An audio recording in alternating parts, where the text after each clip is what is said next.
You've been told certain books are too dangerous to exist. Some texts, they say, simply needed to disappear. But what if I told you that the single most threatening piece of writing ever created wasn't destroyed in flames or lost to time? What if I told you it was deliberately wiped from the record, piece by piece with surgical precision? What if I told you there's been an organization working around the clock for 2 full millennia to make sure you never even knew it existed? We're talking about the Book of Enoch. And here's the thing that should make your skin crawl. The Vatican still has their own copy locked away somewhere. Everything you think you know about this text, you need to set aside right now. The Book of Enoch isn't some collection of religious stories or spiritual parables. What we're really looking at here is something closer to a biological record. Think of it as a field report, incredibly detailed, stretching back 7,000 years, documenting what humanity's actual first mistake really was. And no, that mistake had nothing to do with forbidden fruit in a garden.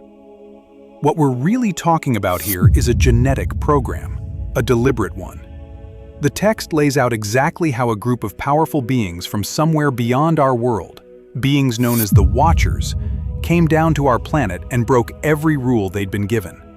They engaged in what we can only call forbidden science. What did they do? They mixed their own advanced genetic material with ours, with human DNA. The result of this unholy merger was an entirely new kind of being, a hybrid race. The ancient world knew them as giants, as rulers, as beings that walked among men but possessed powers that made them seem like gods. If you found this story fascinating, make sure to like this video and subscribe to the Noah Lazarus Stories channel to stay updated on more incredible insights into ancient mysteries and hidden truths.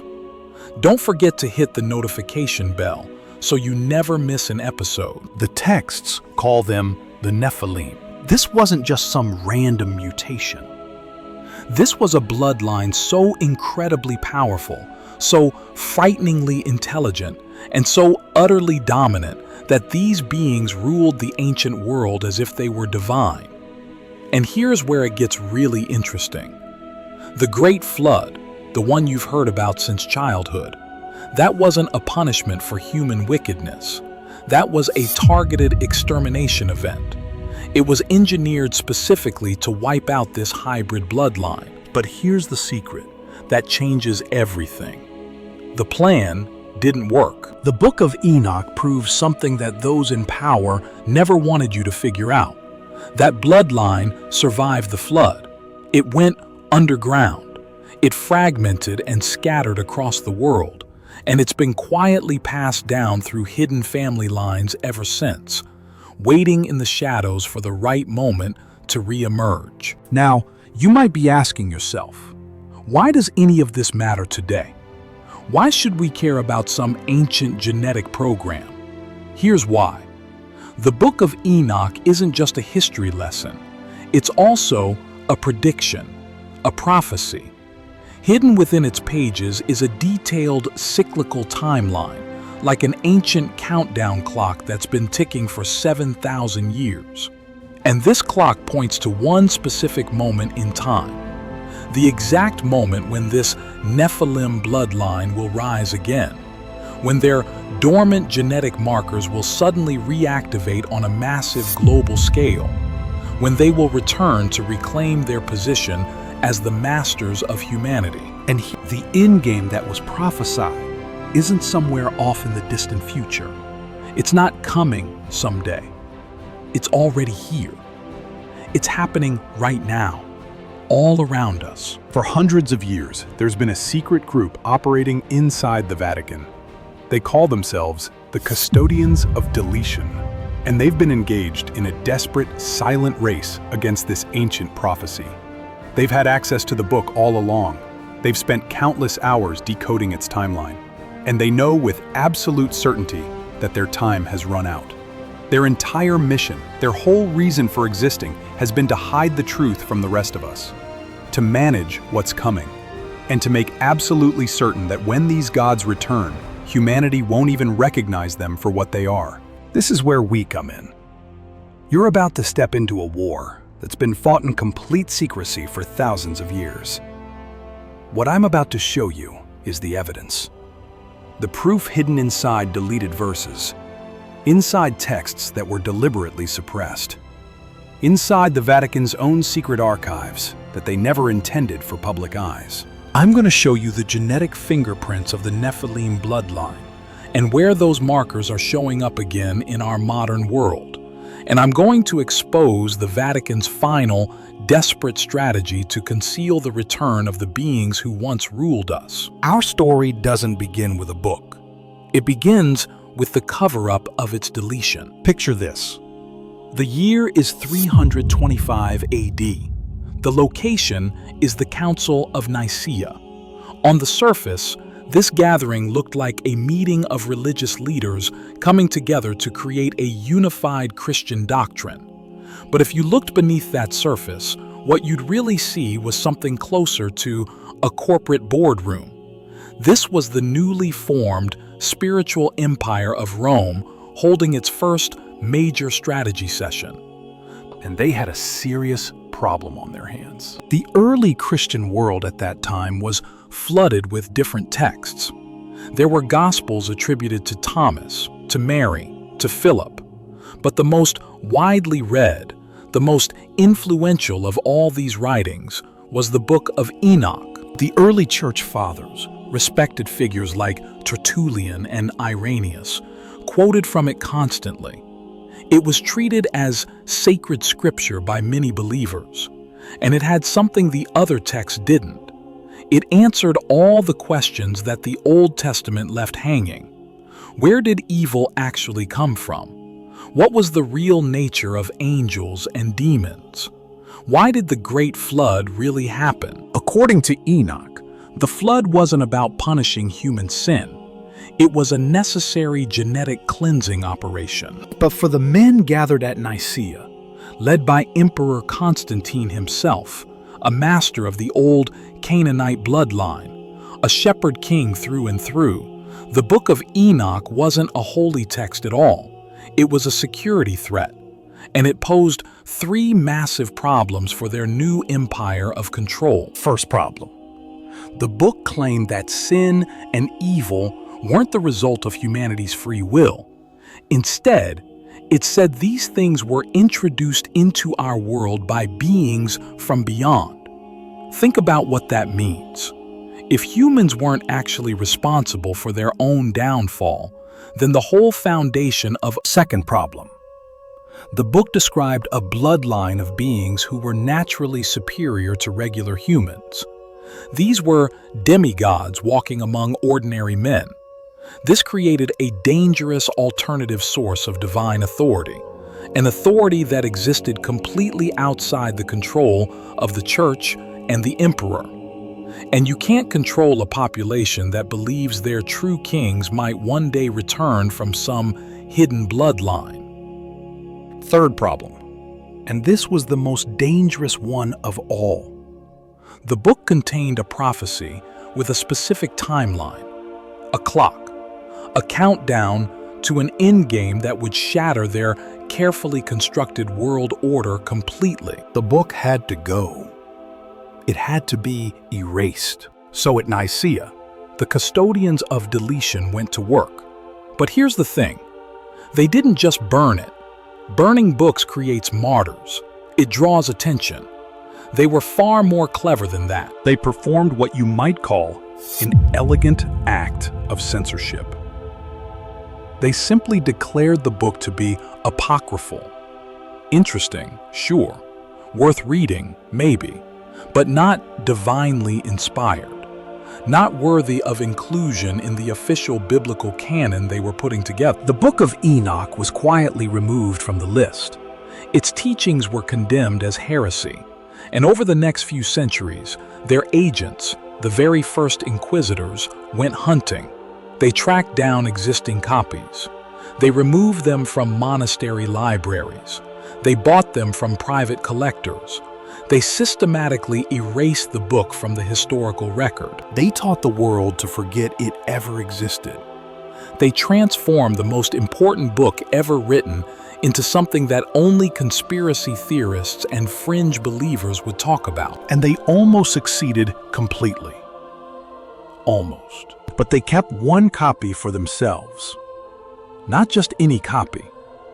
They took the most complete unredacted version, the director's cut, if you will. They brought it back to Rome, and it became the foundational document for the most secret project in Vatican history. They called it the Enochian Mandate. Can you see what they were doing? They didn't destroy the prophecy. They decided to manage it instead. And for 1700 years, that's exactly what they've been doing. They've been using the timeline contained in that book to prepare. They've been watching the bloodlines. They've been tracking genetic markers. And they've been waiting for the signs that the book said would appear before the Great Return. Signs that, in our modern world, have started appearing with terrifying frequency. the Vatican isn't waiting for the second coming of Christ. They're preparing for the return of the first kings, the original rulers of humanity. If we want to understand why the Vatican has been engaged in this desperate 1700-year cover-up, we need to go back to the beginning. We need to open that deleted book and read the chapter that terrified an empire. We need to understand the true original sin. The Book of Enoch doesn't start its story on earth. It starts in the heavens. It describes a society of incredibly powerful and knowledgeable beings. These beings had a hierarchy, a structure, a clear chain of command, and they'd been given a single sacred duty. They were supposed to watch over the young human race, to observe us as we developed. These weren't angels in the way we usually think of them. They were something else entirely. You could call them custodians, scientists, genetic gardeners if you want to get specific about it. The book calls them by their proper name, the Grigori, or in simpler terms, the Watchers. Their prime directive was crystal clear And absolute. Observe, but never interfere. They were meant to guide humanity from a distance, allowing us to evolve naturally, to follow our own path. But something went wrong. Terribly wrong. A faction within the Watchers, 200 of them to be exact, led by a charismatic and brilliant leader named Samyaza, became obsessed. As they watched humanity, they were consumed by something. Not love exactly, more like a cold scientific fascination mixed with a dangerous form of desire. they looked at humanity's raw genetic potential. They saw our capacity for emotion, our vibrant, chaotic energy, and they saw it all as a beautiful but primitive piece of biological hardware. And they were overwhelmed by a single urge to upgrade that hardware with their own superior software. This wasn't a fall from grace driven by lust or passion. This was a rebellion born from pure hubris. It was the ultimate act of scientific arrogance. Samyaza and his faction Made a pact among themselves.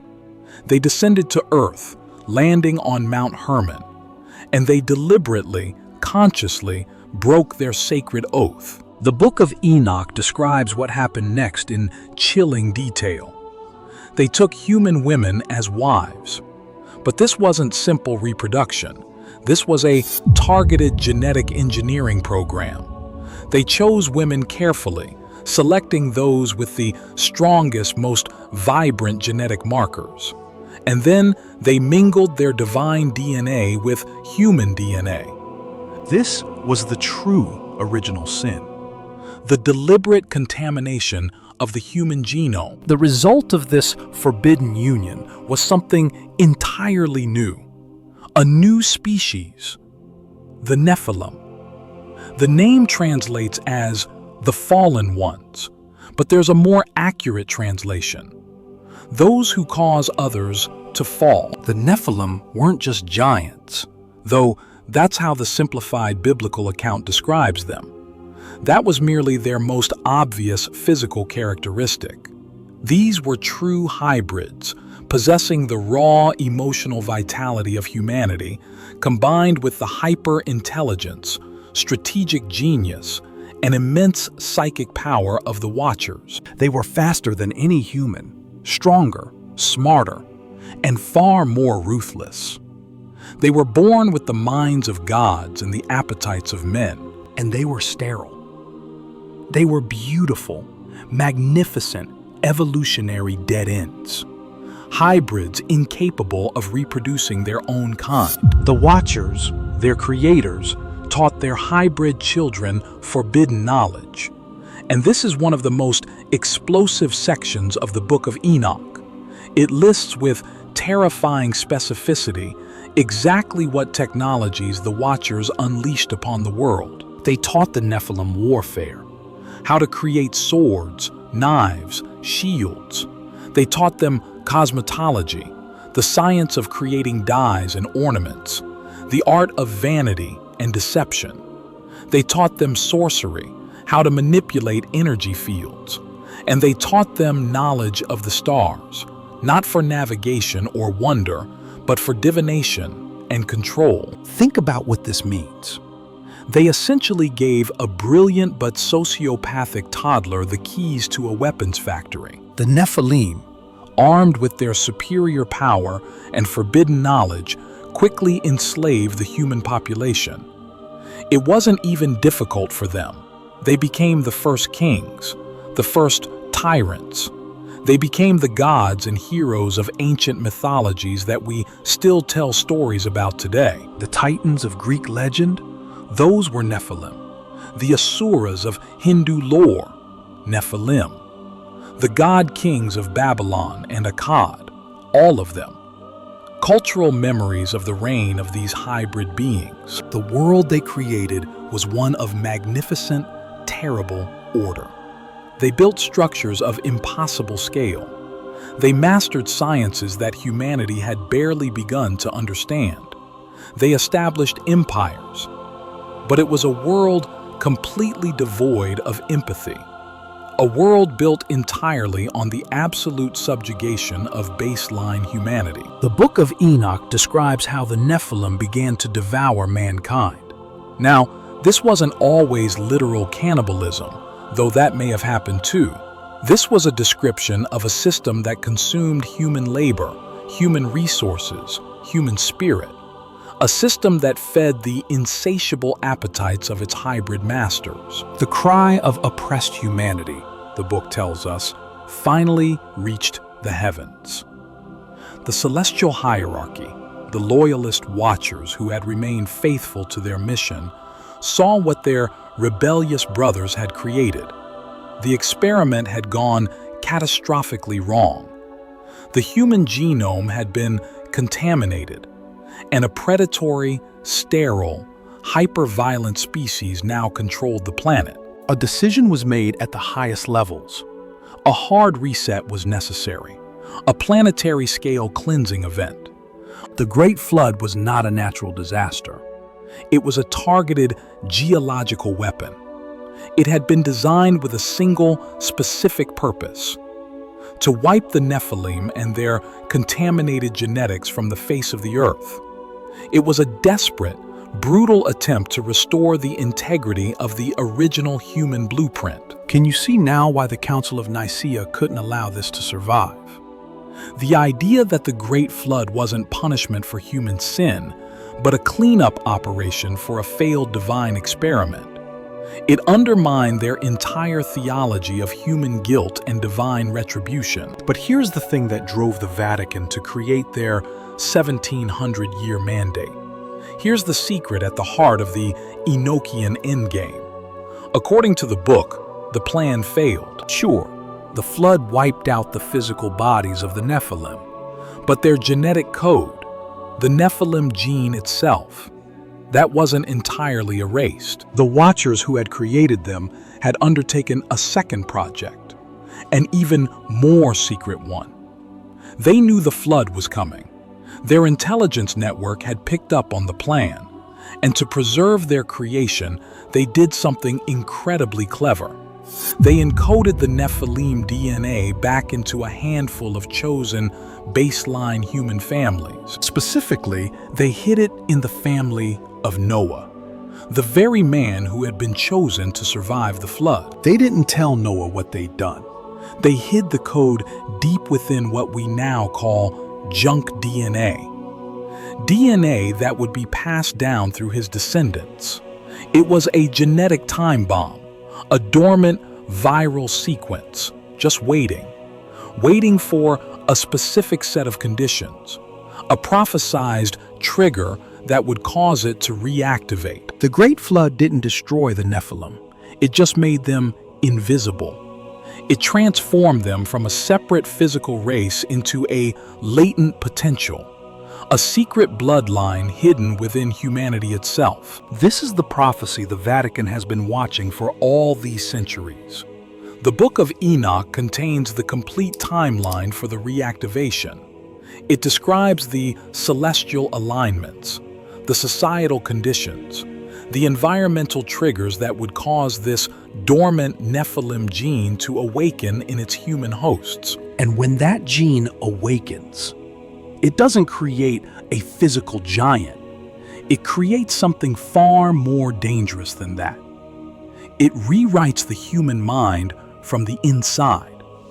It grants the host the cold strategic genius, the psychic potential, and the ruthless predatory drive of their ancient ancestors. It turns a human into a Nephilim from the inside out. The Vatican's Enochian mandate has never been about stopping the return. They know from the book that it's inevitable. It's a fixed point in the timeline. Their mandate has been to ensure that when this mass awakening happens, they are the ones in control of it. They've spent centuries identifying the primary Nephilim bloodlines, tracking them, and sometimes eliminating them. They've also worked tirelessly to create a global system of religious and social control so absolute that when the new gods emerge, they'll emerge into a world that the Vatican already owns and manages. They're not trying to prevent the endgame. They're trying to own it, to be the sole earthly brokers for the returning kings. But there's one final twist in Enoch's prophecy, a detail that the Vatican fears above everything else. The prophecy states that the final awakening won't just be of the Nephilim bloodline. It will be preceded by something else, the return of their original creators, the Watchers themselves. The Roswell crash of 1947 wasn't some isolated event. It was the opening move in the Watchers' endgame. For the custodians of deletion, it was like hearing a 7,000-year-old alarm bell finally start ringing. The beings recovered from that wreckage weren't just aliens from another planet.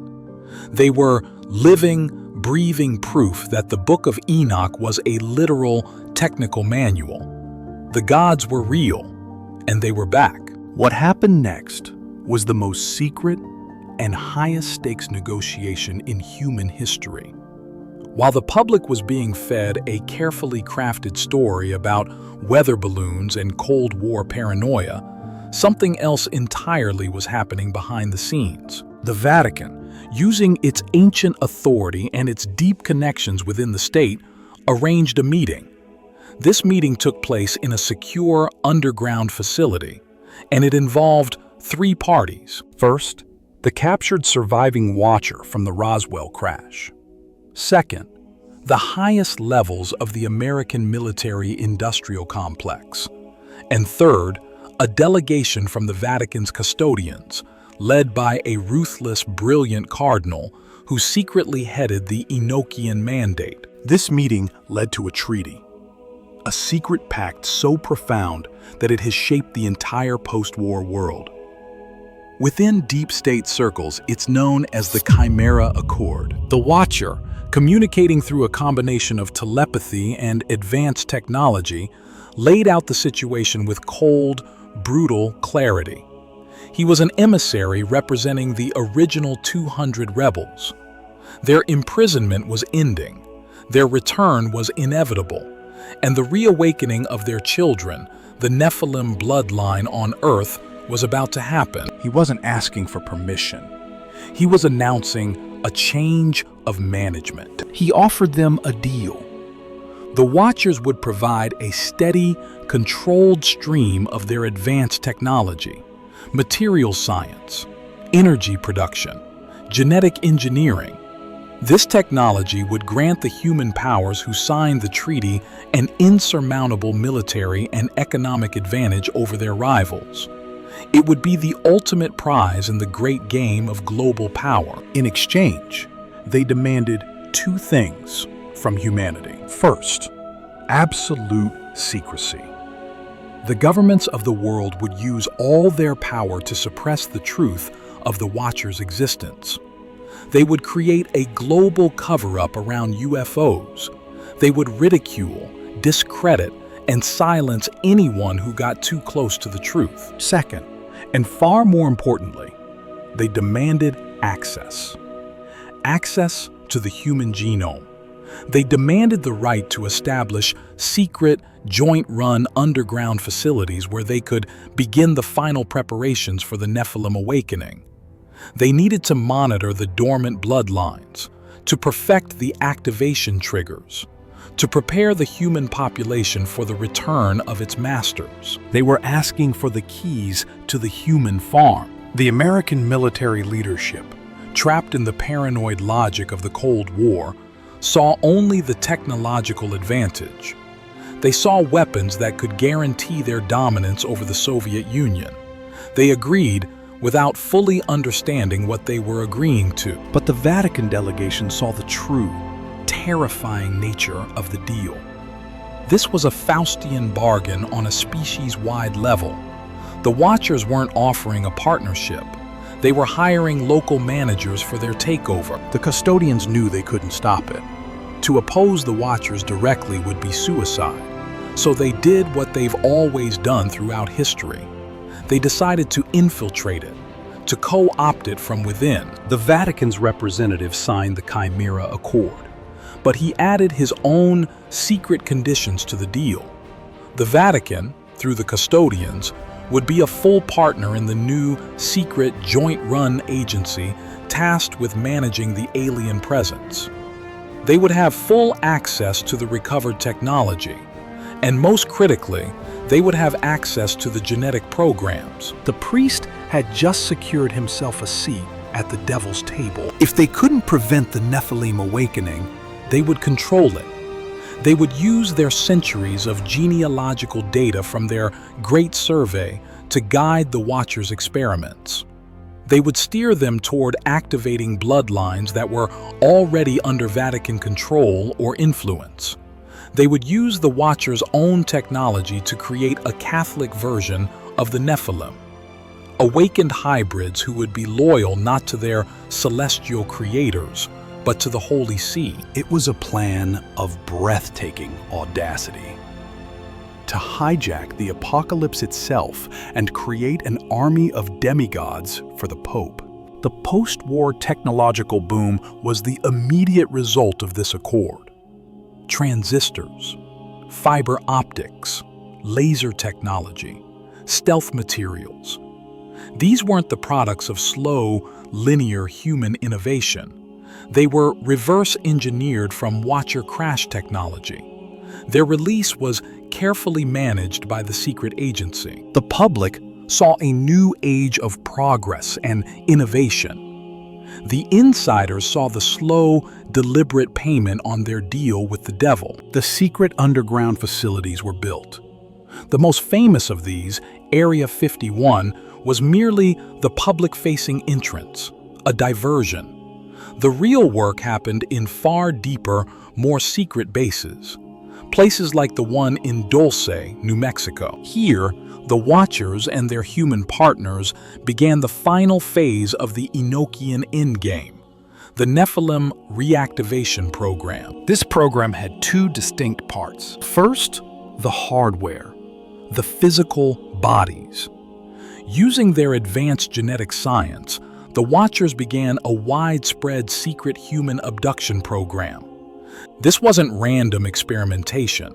They were abducting specific individuals, people who the Vatican's genealogical records had identified as primary carriers of the dormant Nephilim gene. They took genetic samples. They monitored the gene's latency, and in some cases, they implanted biological receivers that would make the host more receptive to the final activation signal. Second, the software. The activation trigger itself. The Watchers provided the science for a global broadcast system. They revealed that the Nephilim gene was keyed to a specific, complex, resonant frequency. A frequency that, if broadcast globally, would trigger a spontaneous awakening in anyone carrying a primed version of the gene. The custodians immediately saw the danger in this. A global broadcast would be completely uncontrollable. It would awaken all the bloodlines at once, including the ones they didn't control. They insisted on a more targeted approach. This led to a conflict. A secret Cold War within the agency itself. On one side, the human military faction wanted a global on switch. On the other side, the Vatican faction wanted a key they could control. This conflict was resolved by the Watchers, who offered a third solution, a technology that satisfied both factions. They introduced something they called a bio-digital catalyst. The awakening would happen in two stages. First, a harmless, inert catalyst would be introduced into the general population. This catalyst, a marvel of nanotechnology, would spread silently through the population. It would attach itself to the dormant Nephilim gene in its hosts, effectively priming them for activation. Second, a highly targeted, low-power activation signal could then be used. It didn't need to be a global broadcast using something like HARP. It could be a signal embedded in a cell phone network, a Wi-Fi signal, even a specific sequence of flickering lights on a screen. Anyone who had been primed by the catalyst and was then exposed to the specific signal would awaken. Can you see the brilliance of this? This gave the agency, and by extension, the Vatican, the ultimate tool of control. They could now choose not only who awakened, but when and where. They could activate a single individual in a locked room, or an entire city block during a staged event. The age of mass abduction and experimentation slowly wound down. The primary work was done. The next phase was distribution. They had the catalyst. Now they just needed a global delivery system. They needed a way to inject their nanotech key into the veins of every man, woman, and child on Earth without anyone knowing what was really happening. They began to prepare the groundwork. They invested, through their corporate fronts, in the burgeoning fields of biotechnology and global pharmaceuticals. They began to build the infrastructure for the largest, most insidious Trojan horse in human history. They were waiting for the right global crisis. A crisis that would have the entire world lining up, sleeves rolled up, willingly asking for the very injection that contained the seeds of their own obsolescence. The Enochian endgame was fully operational. All it needed now was the final go-ahead.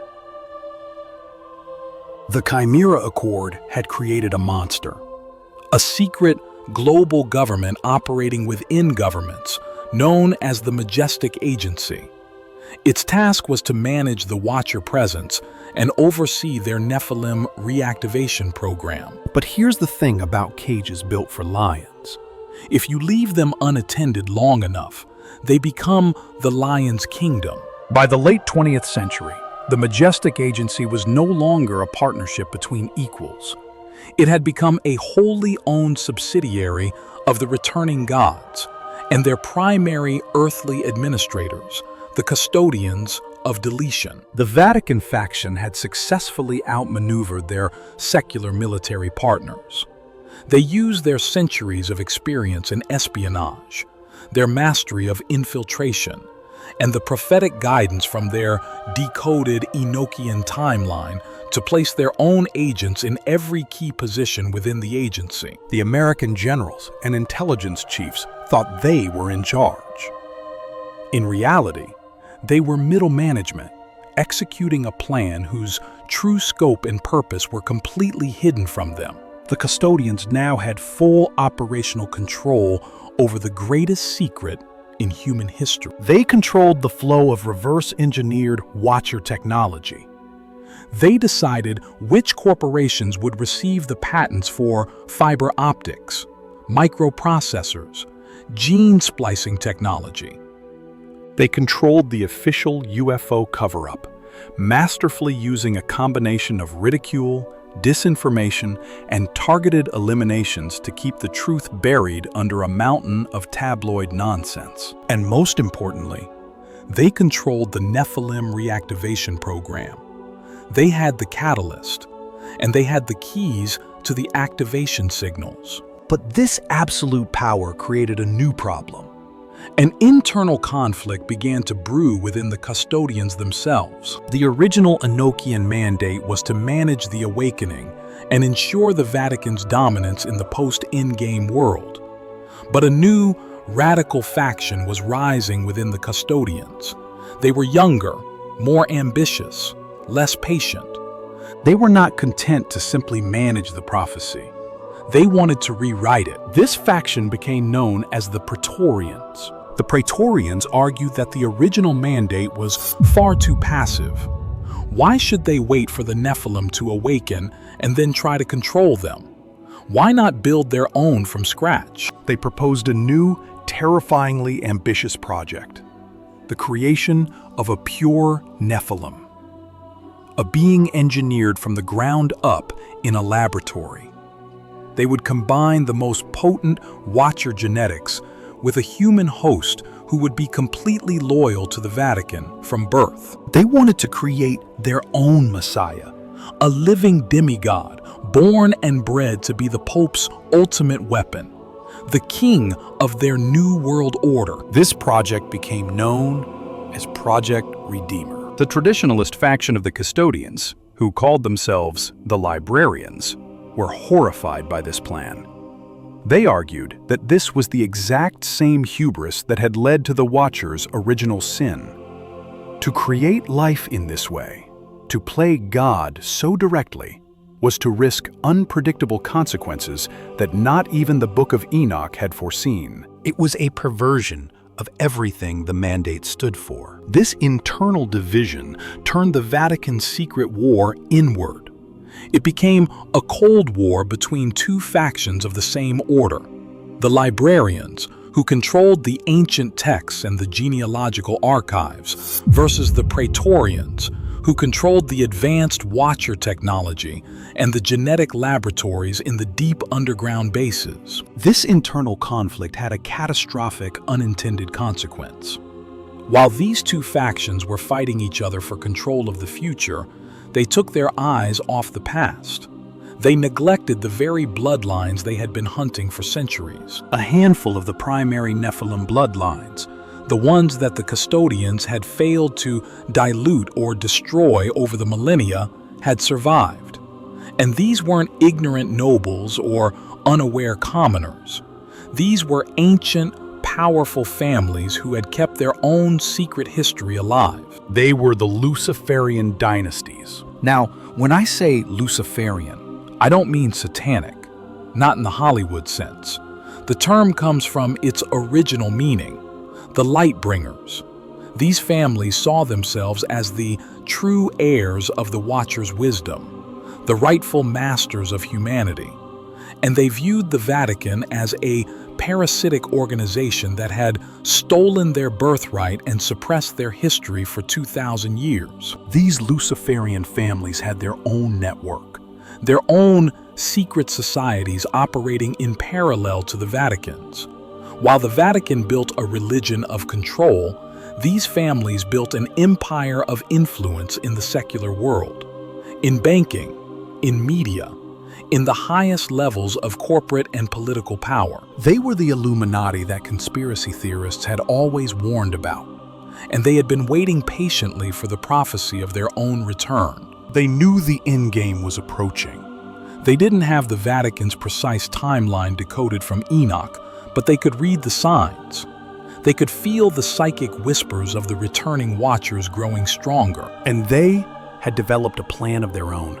They didn't have access to the Watcher's technology to trigger the awakening artificially, So they pursued a different method entirely. They believed the activation could be triggered not just by an external signal, but by an internal one. A global, collective, psychic shock event. Their plan was to orchestrate a controlled global crisis, a trauma so profound and so widespread that it would act like a planetary defibrillator. It would shock the dormant Nephilim gene into activation within their own bloodlines through sheer psychic force. This was the true purpose behind their push for a new world order, For a global government. It wasn't about creating a one-world tyranny for tyranny's sake. It was about creating a single, global nervous system that they could then short-circuit, triggering their own mass awakening. So as the 21st century began, The secret war had fractured into a three-way death match. First, you had the Vatican's Praetorian faction. They were actively trying to create their own single Nephilim Messiah in a laboratory through Project Redeemer. They believed they could then use him to control all the others when they awakened. second, you had the Luciferian dynasties. They were actively trying to trigger a global crisis to cause a mass awakening within their own elite bloodlines. This would allow them to seize control of the world from the top down. Third, you had the Vatican's librarian faction. The traditionalist custodians trying desperately to hold to the original mandate of simply managing the prophecy. They were simultaneously trying to stop the Praetorians' reckless experiments and counter the Luciferians' destructive plans. The first move in this three-way war was made by the Luciferians. They orchestrated the financial crisis of 2008. It was a test run, a controlled demolition of the global economy designed to see how the system would react, to measure the psychic stress it created, and to push their agenda forward for a global financial authority. It was a warning shot across the bow. The Praetorians, Seeing the Luciferians making their move, accelerated Project Redeemer. Deep in the Dulce facility, they achieved what they'd been working toward for decades. they created a child, a boy. Grown in an artificial womb. His DNA was a perfect fusion of Watcher genetic material and carefully selected human host material. He was brilliant beyond measure, powerful, psychically gifted beyond their wildest dreams. In every sense, He was the first Nephilim to walk the earth in thousands of years. but there was a problem. He was also unstable. The Praetorians could teach him, train him, condition him, but they could not control the ancient predatory instincts encoded in his very being.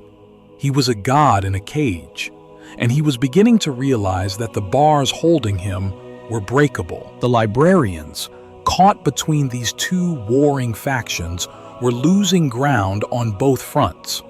They saw the Praetorians about to unleash an uncontrollable demigod on the world, and they saw the Luciferians preparing to plunge humanity into chaos. in a final, desperate act, The leader of the librarian faction made a choice that violated every rule his order had lived by for 17 centuries. he decided to leak the truth. He couldn't go to the world's governments. They were already controlled by the Luciferians or infiltrated by the Praetorians. He needed a different kind of army.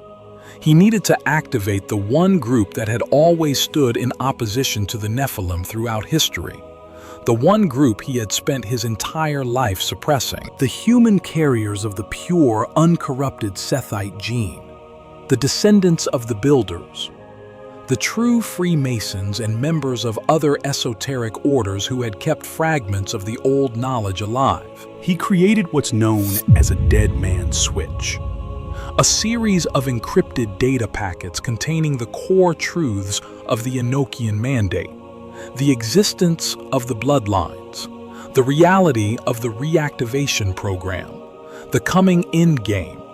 He leaked these packets to a handful of trusted independent journalists, historians, and researchers around the world. People he knew had the network and the courage to get the word out. He knew it was a suicide mission. He was alerting the prey that the wolves weren't just at the door. They'd been living in the house all along, wearing the family's clothes. The release of this information, starting as a slow, steady trickle at first, was the spark that ignited the final war, the bloodline wars. Now you had the Praetorians, the Luciferians, and a newly awakened and terrified fourth force. Not a faction, not a bloodline, not a dynasty, us. Because the moment that librarian leak hit the surface, something irreversible happened. The spell of secrecy broke, and once humans start seeing the pattern, once they realize the myths were never myths, control becomes harder to maintain. The Praetorians moved first. They launched a total containment protocol, digital sweeps, staged scandals, character assassinations. Anyone who touched the Enochian truth too closely was buried under ridicule, labeled unstable, or erased from the narrative entirely. If they couldn't silence the information, they would poison it, turn it into noise. The Luciferians answered with chaos. They didn't want the truth to be clean. They wanted it to be weaponized. They flooded the world with controlled oppositions, fake leaks, competing insiders, so no one could tell real evidence from bait. Their goal wasn't belief. It was paralysis. Keep humanity arguing while the awakening spreads quietly through the elite. And the librarians? They had no armies, no labs, no crash tech. They had one weapon left: timing. Because Enoch's prophecy didn't just describe the bloodlines. It described the conditions that would trigger the return: social fracture, technological dependency, mass fear, and a world primed to accept solutions without questions. The librarians knew the final activation wouldn't look like giants walking out of the ocean. It would look like something far more modern: a shift, a rewrite, a subtle change in who gets promoted, who gets protected, who gets believed, and who gets sacrificed. That's why the real battlefield was never just underground bases and secret councils.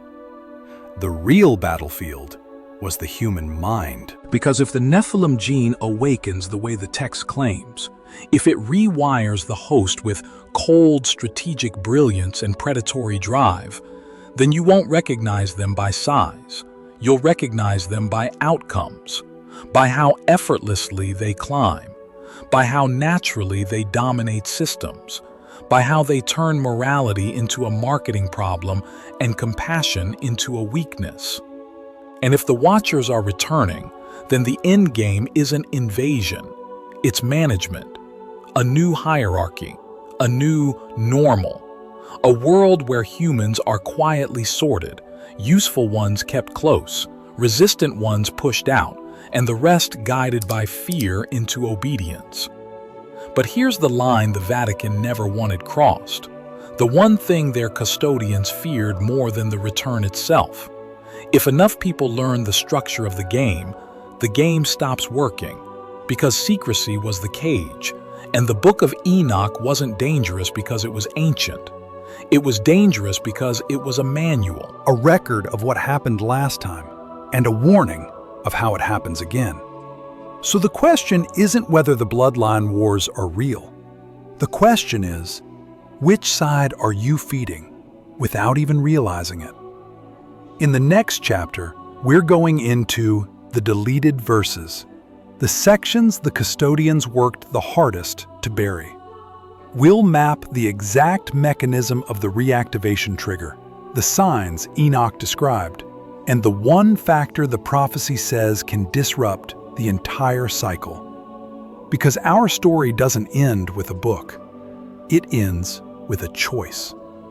And once you see it, you can't unsee it.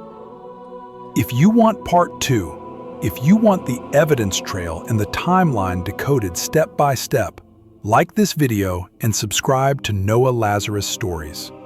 Turn on the notification bell because the next chapter is where the cover-up stops being history and starts looking like the present.